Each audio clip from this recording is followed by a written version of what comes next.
So I think I'm on my final prototype for my masterpiece style Metroplex, his head sculpt, that is.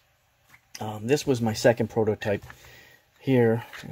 It's got some head rotation. It's got a little bit of forward, not much, and a little bit of back, not much, a little bit of forward. The glasses. Anyways, this was my second prototype, printed on one of my FDM printers. And we'll see that guy here. And we're on to my, I can't remember now, I think this is my fourth or fifth, but this guy is my second to last. He's going to be the last one I print. He'll suffice for me, but there's a few tweaks I have to make to the final model. So this guy is out. This guy takes his place. There's a lot of new features.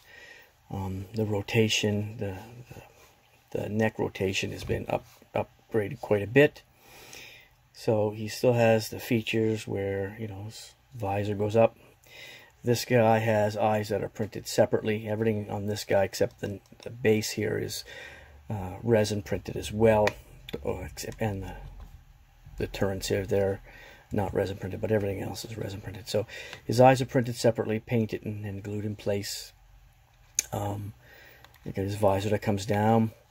Now, for articulation in his neck, he can tilt, you know, side to side like that.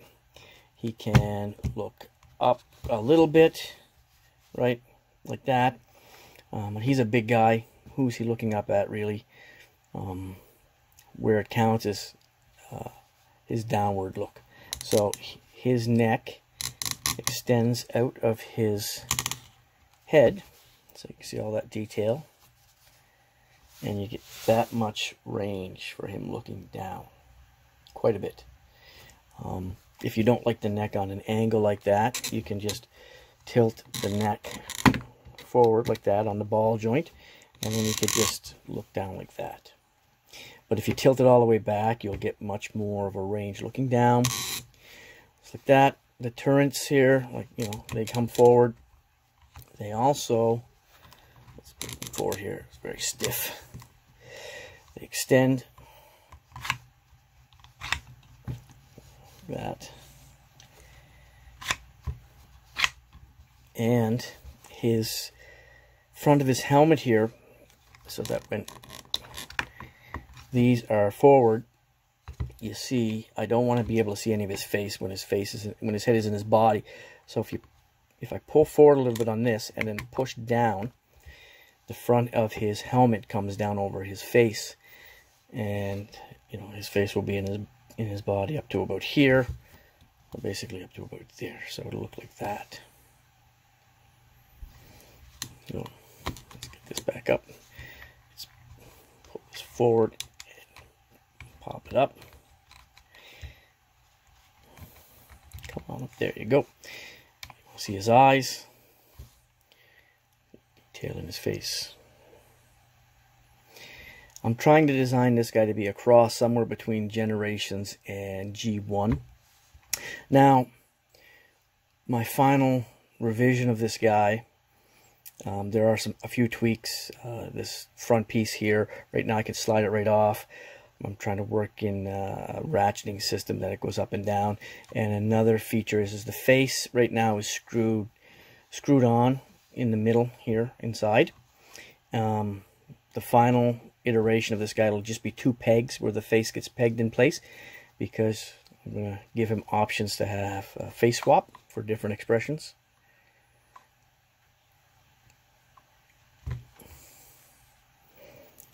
That. And now, just for a final size comparison, here he is with Black Xerac, I guess. I'm designing him to be about 37, 38 inches tall. And I have his body roughly 40-45% complete, the design files. And now that I have his head at a point where I'm satisfied with it, you know, I can't do the face swap with this head. Someday I'll print another one, but for now, I'm satisfied with the head where I have it to start printing out some of the components for his body. I'll probably start with the center torso and work my way out from there, printing wise. But again, like I said, I'm only about 40-45% done designing his body.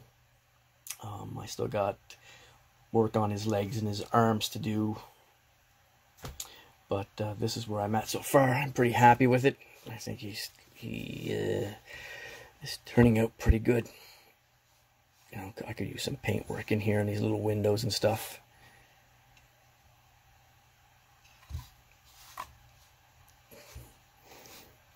I don't want to get too into paint details right now.